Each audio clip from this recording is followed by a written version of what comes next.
Nick Wright, bro, you're making it a little too obvious of what's going on in the sports world and Vegas and all that. Conspiracy theories are gonna start coming after you, man. And look, I've listened to some conspiracy theories, but I've got one of my own. I feel like this dude Nick Wright is kind of exposing himself along with everybody else from ESPN to Fox to all the other major networks, CBS, everybody that works for those big name media markets that try and set the tone. They try and set the path, and they really always just have to talk. The only thing they have to do is just hype up a game that's coming up. They're like, hey, such and such is playing, X versus Y team is playing, and for this, in this particular case right here, the Super Bowl's right around the corner. It's a little bit over a week away. Yeah, it is. But with the way, basically, I'm gonna get right to it. All right, I'm not gonna beat around the bush or anything like that. But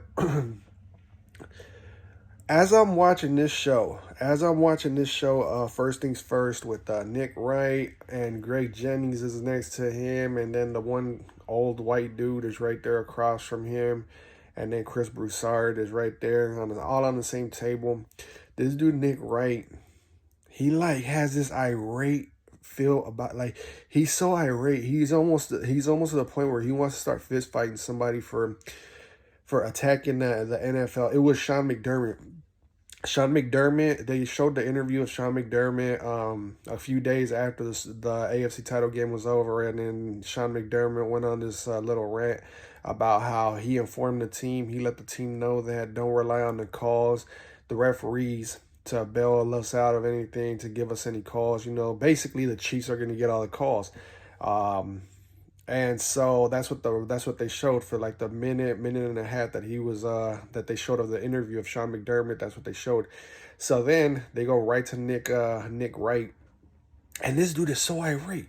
This dude's like, that's a loser's mentality. How is he gonna do that? Well, then in that case, James Cook messed up, because James Cook is saying the complete opposite. So you can't tell your team, because now you gotta. Greg Jennings was like, that's a back. You're having an excuse already ready for when you know you're gonna lose. Like, these dudes are doing a great job of covering it up. They're putting makeup over the reality of things, because come on, they were like, you shouldn't put yourself in a position where you should be better. You shouldn't put yourself in a position where you're gonna be on like 4th and inches. You should do better, and you should be able to complete the first downs in the first 2 downs or 3 downs, whatever else they were saying. But at the same time, that defeats the purpose of what the game actually means. On 4th down, that 4th and inches, the quarterback sneak that Josh Allen got robbed on. They were like, oh, they were basically brushing it off like it's not the Chiefs' fault. They were like, the Bills just aren't as good as the Chiefs. When we all seen it with our bare eyes, bro. Like, what is the point of it? And then the challenge of the catch for Xavier Worthy. We all know that wasn't a catch.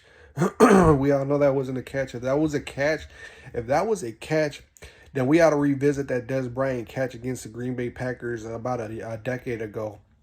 We all remember that one catch, and the referees blew that a no catch.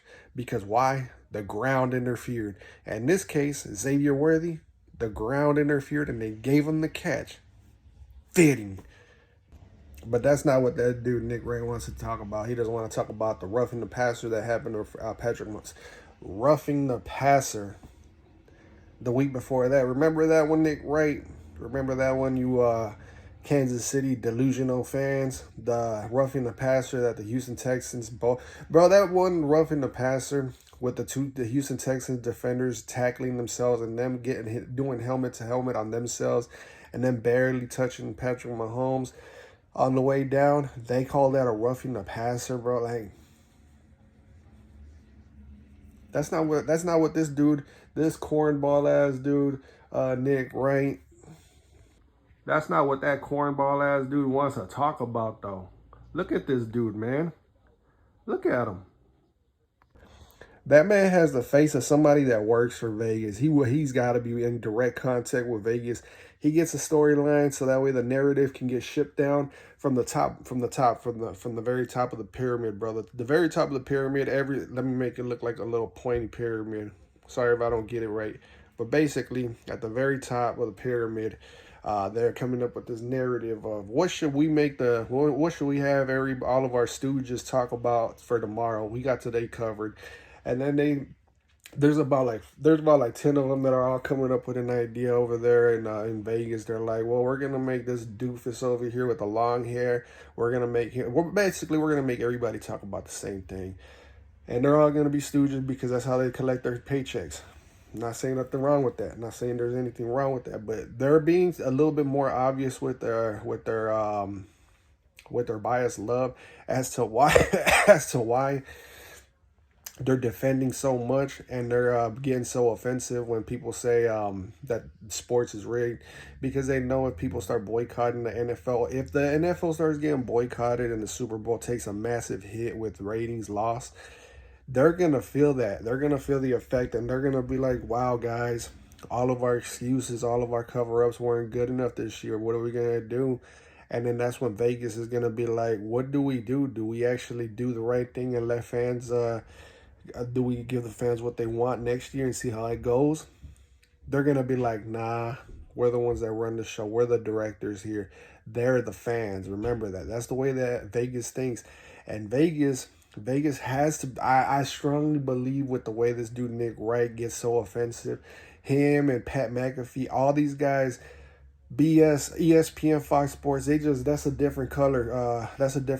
Different logo, different company, whatever the case may be. But at the end of the day, those ratings all go to Vegas, bro. These people are all linked together. They all hang out. They're all texting each other. They're like, we're gonna talk about this story this way, and we're gonna talk about this other way over here. We're gonna talk about the same storylines. But we're just gonna add our little 2 cents to it. Just make sure you don't say these keywords, because it'll sound like we're saying the same thing, which in reality they all talk about the same thing, just different channels. But if you look at it, that's why they get so defensive and offensive when people start bringing in facts and conspiracies still in front of them. They try and diffuse it and dilute it, and then they start trying to like make it seem like we're in the wrong for pointing out like the referees are getting involved. It's to the point where these dudes are sitting there talking about previous dynasties and how they got calls. I can't. It was Colin Cowherd on his show. He's like, well, if you look back at the Lakers dynasty, Game 7 versus the Sacramento Kings, Kobe and Shaq versus the Kings in that series right there, they got calls, and they were like that series was rigged and all that. And then Colin Cowherd was like, how was it rigged? It was Game 7. Exactly. It was Game 7. It was a build up to that moment. Like, don't you think that it should have been a sweep? It shouldn't have gone to 7. But the key thing is they wanted to get it to Game 7 because that was a selling point. And the ratings. You could look up the ratings. Ratings were high in that game. But basically, and then they went to Tom Brady. He went to Tom Brady. He's like the Tuck rule and all this, and he started basically snitching on himself in Vegas all in one, bro. All these dudes that we watch on Fox Sports, ESPN, CBS, all of them work for the pyramid scheme, bro. They all work for the pyramid. They work for the devil, bro. They work for Las Vegas, bro. Like, sports is an entertainment business. They tell you it. They don't even cover it up. It's a sports entertainment business. You know how wrestling gets crapped on? They're like, oh man, how can you watch wrestling? It's so scripted, it's so fake, bro. The NFL and the NBA, everything is scripted, man. Everything is scripted. You could even take it to baseball. You could even go back to when the Houston Astros were caught cheating but kept their championship. They were like, the MLB came out. I really don't watch too much baseball, but they were like, whoever's in charge of Vegas, they were like, well, you know what? We're gonna suspend players since we did get caught, and we gotta hold ourselves accountable. It's not even the Houston Astros at this point. They're talking about themselves, and people in Vegas are like, well, you know what? We got caught, so we're gonna suspend a few of these players, but we're not gonna give the title to the Dodgers that year. No, because at the beginning of the year, we all came to an agreement, a signed contract that the public will never see. It's going to be held in Area 51. It's going to be held there, and we're just not going to take the championship away from the Houston Astros, because that's a signed contract. It's in blood. It's in writing. That's what made us our money that year. The Dodgers don't deserve it. Along with the New Orleans Saints in 2009, they were caught in that bounty gate. But since they got caught, Vegas did the same thing. Suspended a few players, suspended Sean Payton, took some draft picks away. Not that it really matters, because they kept the championship instead of splitting the championship that year. Super Bowl champs, the Colts and the Vikings for 2009. They could have easily done that. It would have been the first ever. They can't do it. Everything is written in blood. Somebody sacrificed something down the road, bro. It's getting to the point where now my mind is going real down the rabbit hole, bro. These dudes in Vegas are getting out of hand. This dude, Nick Wright, it's so defensive where it makes me wonder, like, why are you so defensive? Let people think what they want to think, Nick, right? Let them think what they want to think. You're over here getting real defensive because if the NFL takes a hit in ratings, that's going to take a hit on your pockets right there, Nick, right? You know it, bro. You know it. If the ratings are just trash for the NFL, the NBA's ratings are already trash. Hardly anybody watches baseball nowadays. If the NFL starts losing ratings, these dudes in the media market, sports media market, will not know what to do, bro. Because what else are they going to talk about? We're in the middle of we're almost in the playoff run for the NBA, bro.